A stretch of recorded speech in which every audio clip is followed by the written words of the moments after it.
Pada 2025, jumlah feeder di Palembang direncanakan akan kembali ditambah.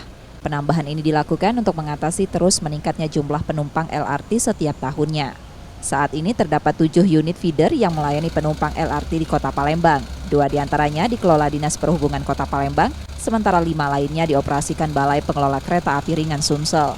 Terkait rencana penambahan angkot feeder LRT, pemerintah Kota Palembang menyatakan komitmennya mendukung program ini. Kita sedang bersurat kepada pemerintah pusat dan hal ini Kementerian Perhubungan untuk menambah koridor.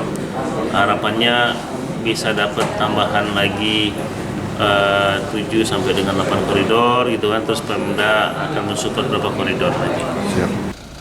Rencananya seluruh unit feeder akan ditambah sehingga totalnya menjadi 17 unit. Selain itu, Pemkot juga berharap ada penambahan 8 koridor feeder untuk memperluas jaringan transportasi umum di Palembang. Nur Muhammad, Kompas TV, Palembang, Sumatera Selatan.